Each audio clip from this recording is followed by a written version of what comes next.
देखिए आज का जो हमारा टॉपिक है त्रिकोणमिति, ठीक है ना। त्रिकोणमिति जो बेसिकली जो नॉलेज होता है इसके बारे में हमको पढ़ना है।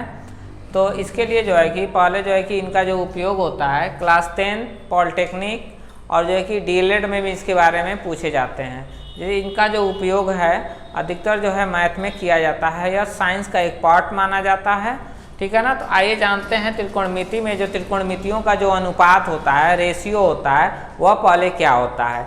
तो रेशियो जानने के लिए जो है कि पहले इसमें महत्वपूर्ण जो एरिया ट्रायंगल लिया जाता है उसमें राइट एंगल ट्रायंगल लिया जाता है, ठीक है ना। तो राइट एंगल ट्रायंगल के बारे में देखिए जानते हैं। तो देखिए राइट एंगल ट्रायंगल जैसे मान लीजिए कि यह दिया हुआ है और इसका जो नाम दिया गया है देखिए ABC, ठीक है ना। यह 90 डिग्री का एंगल है। अब देखिए इसमें एंगल जो दो न्यून कोण लिए गए हैं, जैसे एंगल C है और एंगल B है, इसमें हम लेट करना होता है। जैसे सपोज करिए कि इसको हम एंगल थीटा मान लेते हैं, सॉरी फाई मान लेते हैं और इसको थीटा भी मान सकते हैं। चलिए हम थीटा मान लेते हैं इसको। अब देखिए जो त्रिकोणमिति जो अनुपात होते हैं, रेशियो होते हैं, वो मुख्यतः 6 प्रकार के होते हैं। जैसे जो उनके नाम होते हैं देखिए यहाँ पे हम बता दें आपको, जैसे साइन होता है, कॉस होता है, टैन होता है, कॉट होता है, सेक होता है और जो है कि कोसेक होता है। देखिए यह जो है कि यही 6 जो है कि रेशियो होते हैं हमारे, ठीक है ना। इन्हीं के बेसिस पे जो है कि हमको यहाँ पे रेशियो पढ़ना है। तो देखिए रेशियो में पहले हम ट्रायंगल में जान लेते हैं। जब इसको हमने एंगल थीटा माना है उस स्थिति में यह हमारे लिए जो है कि आधार हो जाएगा, ठीक है ना। और यह जो है लंब हो जाएगा और यह जो है कर्ण हो जाएगा, ठीक है ना। इसको बेस कहते हैं। यह परपेंडिकुलर होता है और यह हाइपोटेनस होता है, ठीक है ना।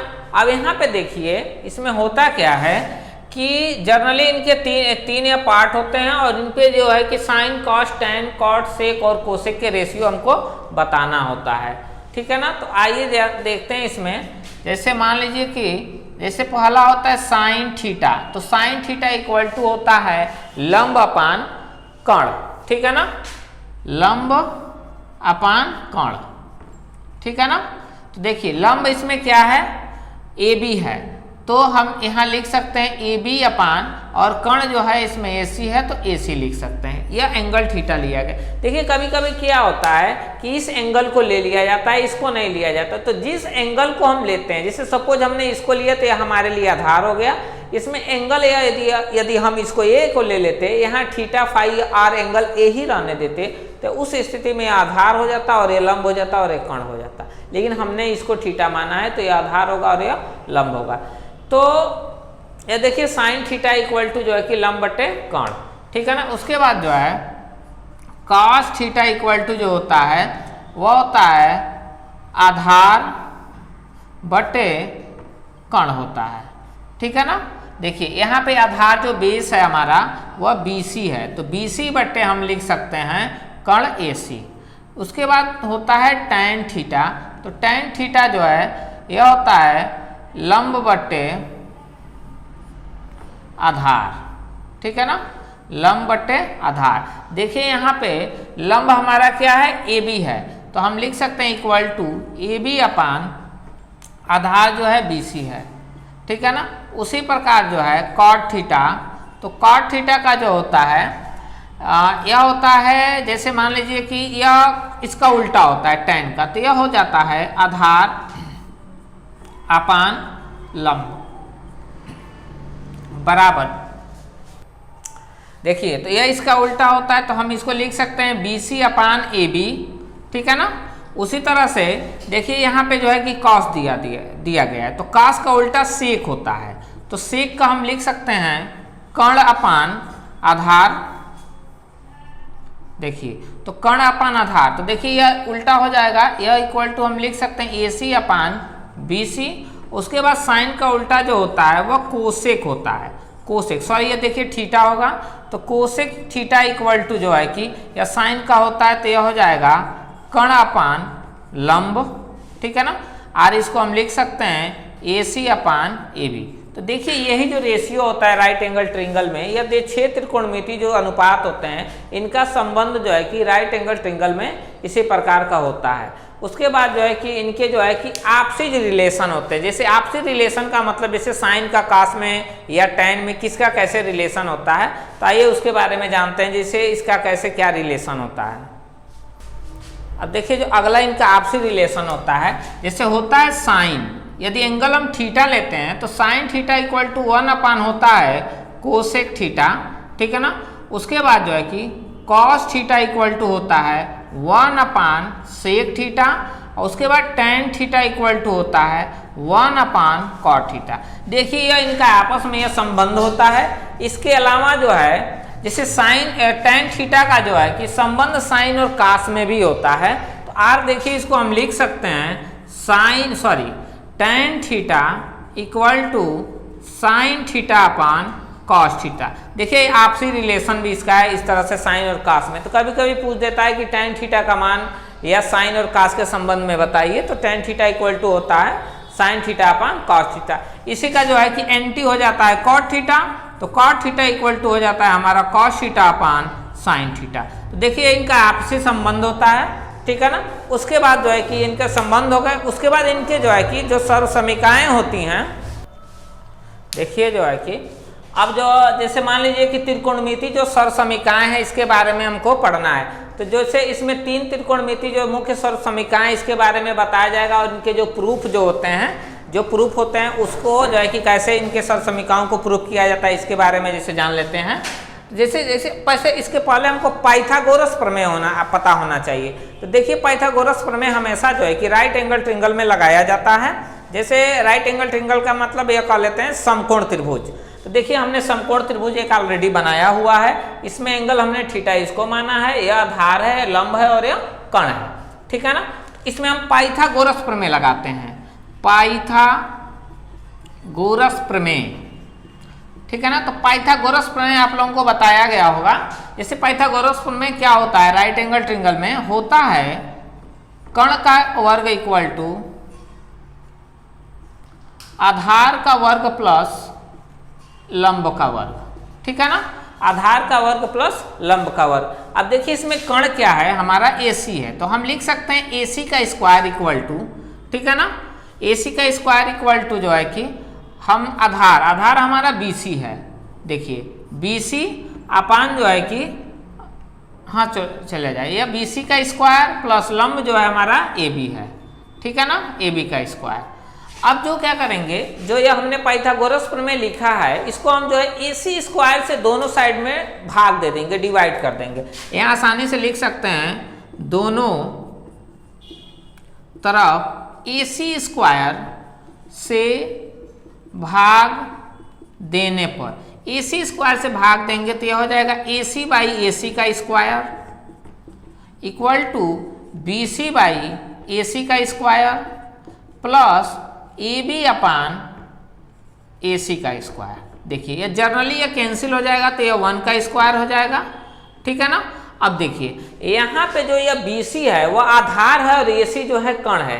तो अभी हम इसके पीछे जो फार्मूला बताए हैं, तो आधार अपान जो कर्ण होता है वह किसका फार्मूला होता है, कॉस का होता है। तो यह हम लिख देंगे कॉस। अब देखिए यह स्क्वायर है तो हम स्क्वायर लिखेंगे, हमने कोणांक थीटा माना है तो हम थीटा लिख सकते हैं यहाँ पे। तो देखिए 1 square equal to cos square theta plus इसी प्रकार हम इसको लिख सकते हैं साइन स्क्वायर थीटा। आर देखिए हम इसको लिख सकते हैं ऐसे सुव्यवस्थित करके, sine square theta plus cos square theta equal to 1। तो देखिए यह हमारा एक जो है कि सर्वसमीका है। इसी तरह से सर्वसमीका को प्रूव करते हैं। देखिए जो अभी हमने एक सर्वसमीका प्रूफ किया, फिर अगला सर्वसमीका प्रूफ करेंगे। देखिए इसी प्रकार से हम लिखेंगे दोनों तरफ BC स्क्वायर से भाग देने पर, देखिए हम दोनों तरफ BC स्क्वायर से भाग देंगे तो यह हो जाएगा AC अपान BC का होल स्क्वायर प्लस BC अपान BC का होल स्क्वायर प्लस AB अपान BC का होल स्क्वायर। देखिए यहाँ BC से BC आसानी से कैंसिल हो जाएगा, सॉरी यहाँ इक्वल टू होगा, ठीक है ना। अब देखिए यह AC है, देखिए AC है और अपान BC है, यानी कि यूं कह लिया जाए कि कर्ण बट्टे आधार। तो जो कर्ण बट्टे आधार किसका हमारा फार्मूला होता है वह होता है सेक का। तो देखिए इसको हम सेक स्क्वायर थीटा हमने एंगल यह माना है, ठीक है ना।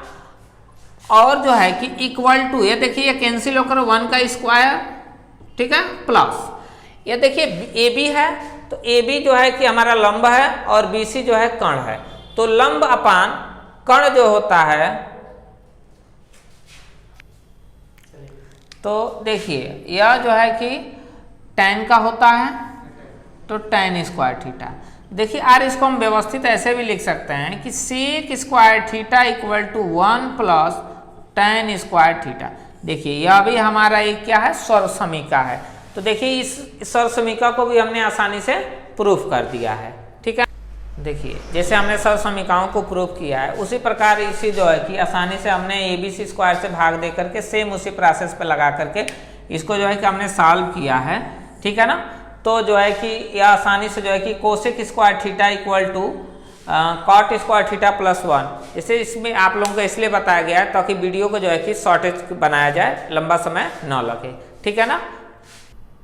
आइए अब जो है कि हम जान लेते हैं कि जैसे साइन में जो वैल्यू होते हैं कोणांकों के, जैसे 30 अंश, 0 अंश, 45 अंश, ठीक है ना, उनका जो एक्चुअली जो वैल्यू होता है वो कैसे आसानी से हम निकाल सकते हैं, ठीक है ना। तो देखिए हमने एक टेबल ऑलरेडी बना दिया गया है। देखिए 0 है, 30 अंश है, ठीक है ना, और 45, 60 और 90 डिग्री यह दिया हुआ है। और जो 6 त्रिकोणमितीय रेशियो होते हैं उसको हमने क्रम से बना दिया है। अब हमको इसको जो है कि इसमें वैल्यू निकाल करके इस टेबल में जो है कि आसानी से जो है कि हमको इसमें रख देना है। तो आइए इसमें से निकालने के लिए हम प्रोसेस जान जाते हैं, ठीक है ना। तो इसमें निकालने के प्रोसेस जैसे हम क्या करेंगे कि 0 से लेकर के नंबर लिखेंगे। जैसे देखिए यहाँ क्या है, 1 2 3 4 5 है, तो हम 0 से स्टार्ट करेंगे, 4 तक अंक लिखेंगे। जैसे 0 1 2 3 4, देखिए 5 अंक हो गए, 1 2 3 4 5। देखिए यहाँ पे भी 1 2 3 4 5 है। अब जो है कि हम क्या करेंगे, सबको जो है कि हम 4 से डिवाइड कर देंगे। तो सबको हम 4 से डिवाइड करेंगे, तो देखिए इसको भी बाई 4 बाई 4 बाई 4 बाई 4 और बाई 4। देखिए बाई 4 से डिवाइड करने के बाद यहाँ यह देखा जाता है कि जो इजिली कैंसिल होने वाला है उसको हम आसानी से, जो कैंसिल होने वाला है उसको हम कैंसिल करेंगे। तो देखिए यह कैंसिल होगा और यह कैंसिल होगा। देखिए यह 0 हो जाएगा, यह 1/4, यह 1/2 और यह 3/4 और यह 1 हो जाएगा, ठीक है ना। उसके बाद हम क्या करेंगे, इनके स्क्वायर रूट निकालेंगे। आप लोगों को वर्गमूल निकालना भली भांत आता होगा, उस मेथड से जब स्क्वायर रूट निकालेंगे तो देखिए हम 0 का स्क्वायर रूट निकालेंगे, फिर इसका स्क्वायर रूट, फिर इसका स्क्वायर रूट और इसका भी स्क्वायर रूट और इसका। देखिए हमने सबका स्क्वायर रूट यहाँ पे निकाला हुआ है, रूट में रख दिया है वैल्यू। अब वैल्यू निकालेंगे तो देखिए इसका जो होगा वह 0 होगा, इसका जो होगा 1/2 होगा और इसका 1/√2 और देखिए यह √3/2 और देखिए इसका 1 हो जाएगा। देखिए जो हमने वैल्यू निकाला यहाँ क्रम से 0 से लेकर के 90 तक लिख देते हैं। देखिए 0 1/2 1/√2 √3/2 और जो है कि 1। देखिए ये आप टेबल में देख लीजिएगा। देखिए आसानी से हमने जो है कि साइन 0 से लेकर के और 90 तक का जो मान हमने आसानी से इस मेथड से निकाल दिया है। अब देखिए यहाँ क्या होता है कि यह साइन जो होता है, साइन का उल्टा यहाँ पे कास ले लिया जाता है। तो साइन का उल्टा जब हम कास लेंगे तो देखिए यहाँ क्या हो जाएगा, यहाँ 1 √3/2 1/√2 और 1/2 और 0। देखिए कास का 0 से लेकर के जो है कि 90 तक मान हो गया। उसके बाद बारी आती है tan का।